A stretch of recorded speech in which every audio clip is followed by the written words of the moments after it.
Good afternoon, Jimmy. We are now live. So thank you for sharing your little Sunday with me. So you look very happy. Oh, yes, I am. I have a very good night's sleep last night, so I can't complain.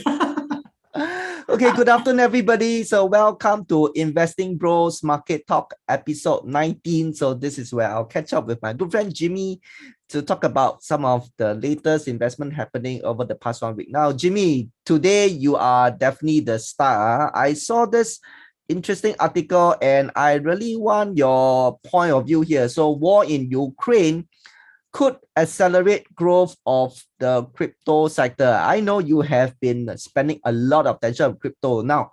So do you agree with this statement? And of course, please enlighten us. So why is that so? What is happening? The stage is yours, Jimmy.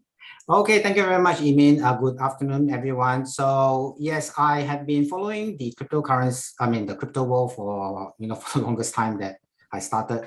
And of course, I'm following the war as well. Now, as a disclaimer, I'm actually political neutral. So whatever I say is basically all related to crypto investment matters. All right. So my thoughts about this crypto world actually comes from the same articles that Amy had just shown earlier, but this article is actually from Reuters. So what happened is that we all know that when the conflict started, the world basically sanctioned against Russia. And also the banking system has been withdrawn, and Ukrainians were basically, running as a refugee away from the country and things like that. So during this period of time, one currency, one asset class that actually plays very well throughout this whole event is basically Bitcoins, right? And from Reuters, the heading is Bitcoin gains conflict currency credentials. So what it means is that Bitcoins play a significant role during this conflict. And why? Because of people who actually supported the Ukrainians are donating Bitcoins to the Ukrainians so that they will be able to use that to buy the necessity to do the things that they need to do. And so far, 100 millions worth of crypto has been raised through a crypto fund. Now here is a lot of money over here, right? And because of many things that's going around, the system has broke down. And of course, on the Russia side, a lot of the wealthy people, since now their asset has been frozen, and the only things that they can move around is basically Bitcoins, and that actually helps some of them to sort of like, get their funds to be transferred out, without not being able to lock down or frozen by the banking systems. So I think that's basically it actually implies, a very good Bitcoin applications.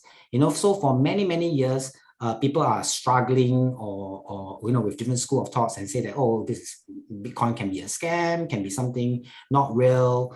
But again, of course, we do not want this war. But again, Bitcoins has shown its real applications in this case. So the question here is that what do we learn from this conflict? So number one, Bitcoin is basically out of the banking systems, right?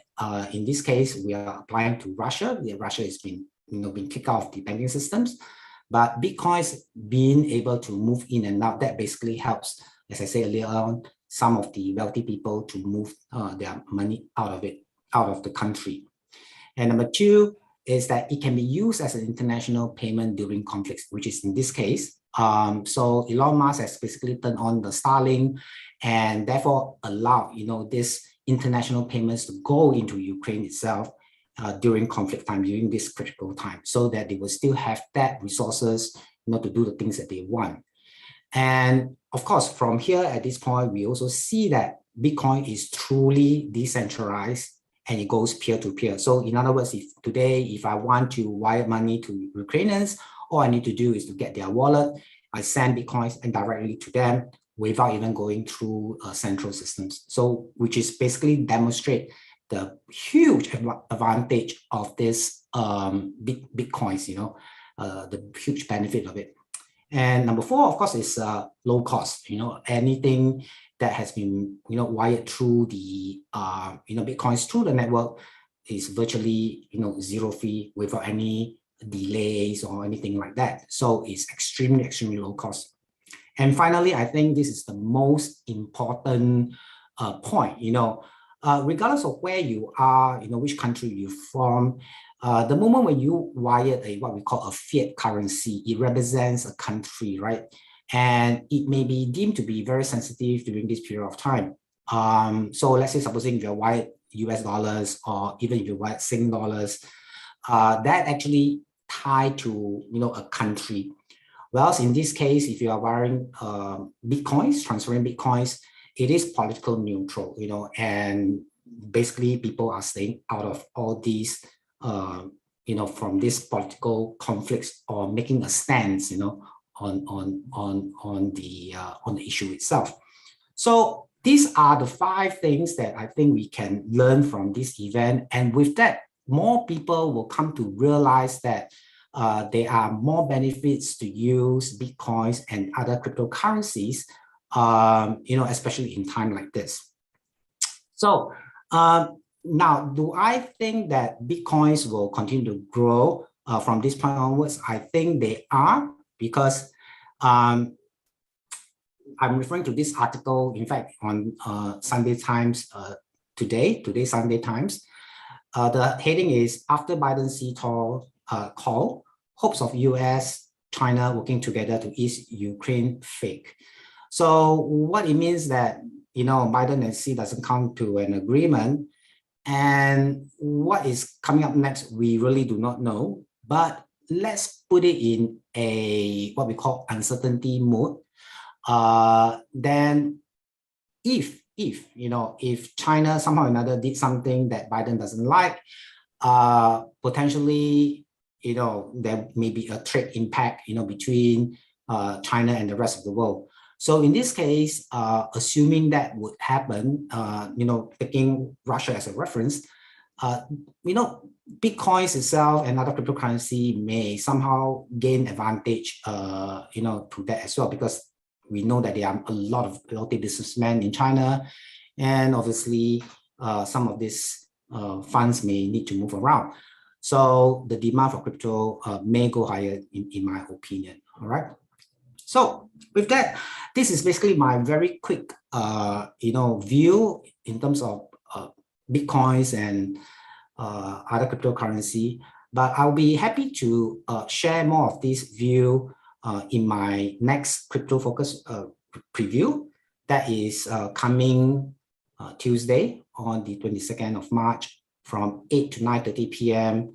And these are the topics I'm going to talk about during the 1-hour presentations: maximize returns with cryptos, crypto investment systems, type of coins to invest.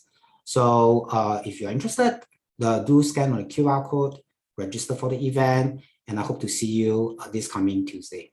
Right, over to you, Emin. Thank you so much, Jimmy. So wow, crypto is definitely interesting. I just joined crypto very late because you really hit the nail. I keep asking this question: what is the actual real life application? And yes, with events like this, I really see it how it's no longer a scam or something we can really just brush off. So anyway, for those who actually want to learn more about crypto, so do join us this coming Tuesday for Jimmy's preview. This is the second preview. I've done the first one, and I will just tell you that you wouldn't regret it. The information you get is rock solid.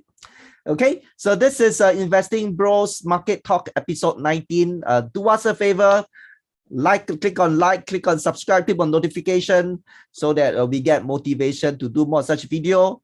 And yes, take care and see you again soon. Bye.